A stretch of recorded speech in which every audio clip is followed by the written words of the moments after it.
जय Shri Radhe friends. Welcome back my YouTube channel. और सुबह के बज रहे हैं 5:30 और मैं किचन में आ गई हूँ। आज कुछ खास हैवी नाश्ता नहीं बनेगा। आज बनाऊंगी मैं चौलाई का साग का पराठा। चौलाई मैंने रात को ही साफ़ करके उसको धुल करके उसको उबाल दिया था और इस समय उसको पीस करके बस आटे में मिक्स करके बनाऊंगी मैं। इसमें कुछ खास नहीं पड़ता है, यही पड़ सकता, काली मिर्च डाला था, अजवाइन डाला था, सौंफ, हींग और हरी मिर्च और नमक, ये डाल करके मैंने बनाए थे पराठे। ये था कि बच्चों को पसंद आता है तो मुझे भी अच्छा लगता है कि चलो दो बजे तो खा लेते हैं, लेकिन बच्चे खाने में थोड़ा सा मुंह बनाते हैं।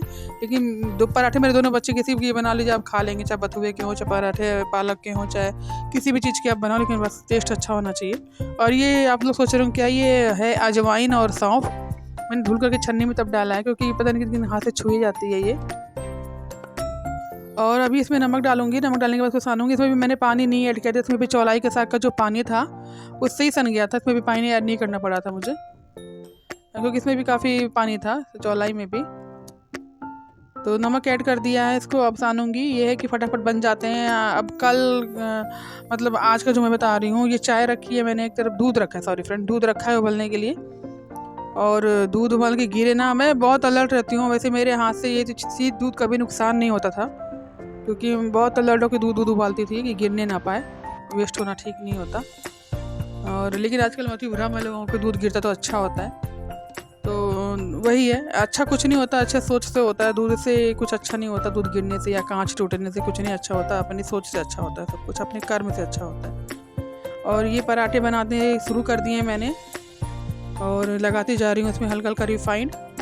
बच्चों को दे दिया था मैंने, मुझे उम्मीद नहीं थी कि दोनों खा के आएंगे, लेकिन खा के आए थे। आज ये सब जब लंच लेकर के गए तो ये लोग मैंने साथ में टमाटर की चटनी पीसी थी, वो ले जाना ही भूल गए दोनों, ऐसे ही लंच पैक कर दिया। हर्षित से मैंने कहा कि तुम लंच रख लो अपना भी, दीदी का भी। और तब तक सियासी की चोटी करने लग गई मैं, उसके बाल सही करने लग गई। उतने में दोनों फिर उठ के चले गए। मैं ये भूल गई कि चटनी नहीं दी मैंने इन दोनों को। फिर मैंने कॉल किया, जिससे सब जाते हैं उनको टुक टुक से, तो उनको कॉल किया। फिर मैंने कहा कि उसको सियासी को उन्होंने फ़ोन दे दिया कि लो मम्मी का फ़ोन है, बात कर लो। तो उसने, मैंने कहा कि ये बताओ, तुम्हारा सब कुछ मैं कर दूँ, लंच भी मैं पैक करूँ, लंच बना दूँ, तुम्हारी चोटी भी कर दूँ, तुम अपने लंच में चटनी तक नहीं रख सकती हो, ये तो गलत बात है ना। तो कहते थे अब कोई बात नहीं। हमने कहा तो फिर वहाँ से वो ले लेना, सॉस ले लेना, सॉस लेके दोनों खा लेना पराठों के साथ। पता इन दोनों ने लिया नहीं लिया। और ये कान्हा जी को भोग लग रहा है, ये मिली हमारे कान्हा जी से, हमारे लला से, हमारे लड्डू गोपाल जी से।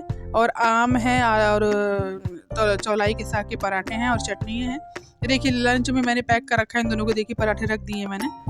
पराठे रख करके इनको फटाफट पैक करूँगी। और इससे कहा मैं जल्दी से जाके ले जाके रख लो हर्षित से। हर्षित का लंच बॉक्स थोड़ा छोटा है, इसलिए उसके ऊपर वाले लंच बॉक्स में भी मुझे रखना पड़ता है एक पराठा।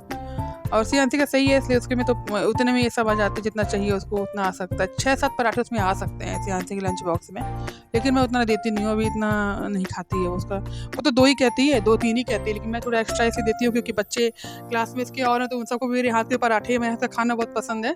अभी भी कह रही थी कि मम्मा, आज उस दिन मैंने आलू बैगन की सब्जी बनाई थी, मैंने आपको दिखाया भी था ब्लॉग में। तो कह रही थी कि मम्मा आपके खाने को लोग बहुत मिस कर रही थी, जब मैं लेकर के आज गई आलू की सब्जी और बैगन की, तो उन लोगों ने बड़े मन से खाया। कह रही तेरी मम्मी के हाथ के खाने को हम लोगों ने बहुत मिस किया 1 महीने में। वो एक्चुअली में क्या है ना, बच्चे मिल बांट के ही खाते हैं, ऐसा नहीं है कि मैं ही बहुत अच्छा बनाती हूँ। इसकी एक फ्रेंड है, वो भी, उसकी मम्मी भी बहुत अच्छा खाना बनाती है, श्रद्धा नाम है उसका, वो है यूपी की है, वो भी मऊ गोरखपुर कहीं की वो भी है, तो वो भी बहुत अच्छा खाना बनाती हैं। तो कह रही थी मेरे से ऐसे कि मम्मी वो खाना बहुत अच्छा बनाती है, आंटी खाना बहुत अच्छा बनता है। और एक अंजलि हैं, वो उत्तराखंड से हैं।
और फ्रेंड ये दोपहर का टाइम है और दोपहर को मैं बना रही हूँ आलू की पकौड़ियाँ।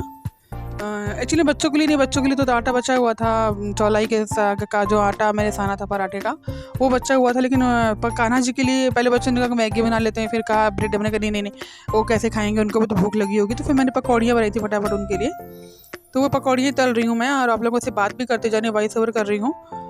और ये जो साइड में रखा है ये नया अभी वो है बर्तन मांजने वाला साबुन का, अभी खोला नहीं गया है, इसलिए वो साइड में रखा हुआ है, ऊपर से उतार के नीचे रख दिया मैंने। और बनाती जा रही हूँ मैं पकौड़ियाँ कान्हा जी के लिए। इस समय की आलू की पकौड़ियाँ कम अच्छी लगती हैं वैसे फ्रेंड, माइंड मत करिएगा, लोग बात कर रहे हैं। एक्चुअली मैं रात में वॉइस ओवर कर रही हूँ ना, तो सियांसी कुछ इशू है, उसको पेट दर्द हो रहा है, तो उसने पापा को कहा है कि पापा ज़रा आना, कुछ उसको दिक्कत हो, इसी वजह से वो गए हुए हैं। और ये मैं पानी भर रही हूँ कान्हा के लिए, मतलब नहीं अपने लोगों के लिए भर रही हूँ बोतलों में।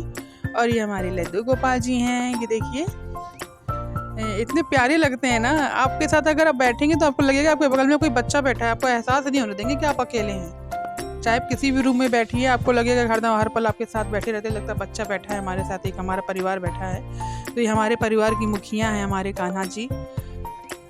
और ये पकौड़ियाँ मैंने निकाल ली हैं। अब ये कान्हा जी को भोग लगा दूँगी, तुलसी का पत्ता डाल के आशी को दे दूँगी, वही लगाएगा और मैं और तल लूँगी। ये बन गई हैं, हरी मिर्च काट काट के डाली है मैंने इसमें। तो हर्षित ने कुछ देर खिलाया नहीं था, मैंने पूछा उससे क्यों नहीं खिलाया, तो कह रहा मम्मी बहुत गर्म था, तो कान्हा जी का मुंह जल जाएगा। और शाम का टाइम है, काफ़ी दिन से पोस्टपोन हो रहा था कि आसनी बिछानी है। मैं हमारी दो बजे की बहसबाजी इसी बात पे होती है फ्रेंड कि आप पूजा करते हो, आप दिया जलाते हो, लेकिन आपको ये नहीं है कि आपको दिया साफ़ है नहीं है, माता की आरती साफ़ है नहीं है, कहीं उनके फेस पे टीका तो ज़्यादा नहीं लगा हुआ है, इनको कोई मतलब नहीं होता। और मुझे ना पता क्यों पसंद नहीं है मुझे, जब हम जूठी थाली में एक बार दोबारा खाना नहीं खा सकते तो हम भगवान को कैसे खिला सकते हैं, हम ये नहीं सोच पाते हैं। और इसी वजह से हम लोग ज़्यादा बहसबाजी इसी बात पे ही होती है। हमने कि पूजा पाठ का मतलब सिर्फ ही नहीं होती कि हम नाम जपते रहें और गंदगी फैलाए रहें भगवान के अगल बगल, उनको भी साफ़ सफाई से रखा जाता है। तो मैंने उनको आसनी बिछा के माता को नहलाया है, पहले नहला धुला के। माता पूर्णागिरी हमारी माँ शेरा वाली हैं, और एक माँ दुर्गा की बड़ी वाली प्रतिमा है, एक छोटी सी है पीतल की, जो कि हमने आप लोग को बताया बहुत पहले वाली ब्लॉग में कि हमें रास्ते में ऐसे पड़ी हुई मिली थी। वो पता नहीं किसी का सामान शिफ्ट हो रहा था, उसमें से गिरी थी कि वो मूर्ति की ऐसी रखी हुई थी। तो हमें इग्नोर मारना अच्छा नहीं लगा, क्योंकि अगर वो कहीं साइड में होती तो शायद पेड़ के नीचे होती तो उतना नहीं लगता, लेकिन अगर बीचों बीच पड़ी हैं तो वो अच्छा नहीं लगता। इसलिए हमने उठा लिया था, 2 बजे उठा लिया था, वापस से आ रहे थे तो वो लेकर के आए थे। तो उनको भी स्नान करा दिया है, माता रानी की बड़ी प्रतिमा को भी स्नान करा दिया, सबको सबकी फ़ोटो गीले कपड़े से पोंछ दी है। और आरती चेंज करती जा रही हूँ, आप लोगों से वॉइस ओवर करती जा रही हूँ। श्रेयांशी को मैंने दे दिया है कि जो कपड़े माता के निकले हैं चुंदरी उंदरी उनको धुल दे। और इस शाम का टाइम में बनने जा रही है भिंडी की ग्रेवी वाली सब्जी। और ये देखिए श्रेयांशी ने तेल डाल दिया है, तेल मुझे नहीं पता था इतना एक्स्ट्रा डाला है इसने तेल। अब डालेगी भिंडी, ये देखिए अभी भी भिंडी बनेगी इस टाइम पे। अब भिंडी की ग्रेवी सब्जी 2 बजे को कम पसंद है, लेकिन हम लोग को पसंद है, वो भी खा लेते हैं, ऐसा नहीं है कि उनको नहीं पसंद है। लेकिन थोड़ा सा होता है ना कि प्याज और सब्जी का टेस्ट आ जाता है, ऐसे टमाटर से सिर्फ बनाते तो हमारे खाना तब भी अच्छा बन जाता है, ऐसा कुछ नहीं है, अच्छा लगता है हम लोग को। बस कटहल वटहल थोड़ा सा बात होता है कि कटहल के चाहिए ये सब चीज़ें, कटहल बिना लहसुन प्याज के नहीं अच्छा बनता।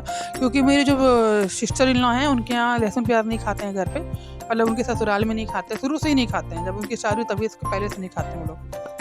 तो जब वो हमारे यहाँ आती थी, मतलब मेरे ससुराल आती थी, तो उनके लिए स्पेशली हम लोग पकौड़ियाँ बनाते थे, घाटी बनाते थे। घाटी हमारे कहती हैं सत्तू की घाटी, सत्तू में प्याज व्याज डालते हैं, सारे पचफोड़न डालते हैं और खटाई धनिया नींबू, तो उससे बनती है। तो वो उनके लिए स्पेशली बनाई जाती थी कि मतलब वो जो वहाँ नहीं खा पाती यहाँ तो खा ही सकती हैं, घर में मतलब एंटर नहीं हो सकता है लहसुन प्याज, ये था उनके यहाँ, कुछ ऐसा था। तो कहती थी अगर आ जाता तो अच्छा नहीं होता उनके घर के लिए, ये कह रही थी वो। तो जब वो हमारे यहाँ आती थी तो उनके लिए हम बनाते थे। तो वैसे ही हम लोग के यहाँ कुछ हाल है कि जब नहीं मिलता है खाने के लिए ऐसे चिपचिपे, तो कहीं लगता है चलो बाहर जाएंगे तो खा लेंगे, लेकिन हमारे से तो ऐसा हो नहीं सकता कि हमारे यहाँ कुछ ऐसा नहीं है कि नहीं बनता है। हमारे ससुराल में बनता है, मेरी सासू माँ बनाती है लहसुन प्याज से खाना, लेकिन हमने छोड़ा हुआ क्योंकि हमारे लड्डू गोपाल है, हमने अपने कान्हा जी को बैठाया हुआ है और हमें नहीं अच्छा लगता कि हम लोग लहसुन प्याज का खाना खाएं फिर उनके लिए अलग से बनाएं। हमारे सदस्य हैं तो जो हम खाएं खिलाएंगे हम वही खाएंगे, इसलिए हम नहीं खाते हैं, रीज़न यही है खाली, ऐसा नहीं है। और नॉनवेज तो खैर हम लोगों ने कभी नहीं खाया, आज तक कभी नहीं खाया मैंने, ना मेरे बच्चों ने कभी खाया है। और बहुत प्राउड फील होता है कि हमने कभी किसी की जान नहीं ली, कभी किसी की जीभ को नहीं खाया है, कभी मांस नहीं खाया। तो मिलते हैं अगले व्लॉग में, बाय बाय।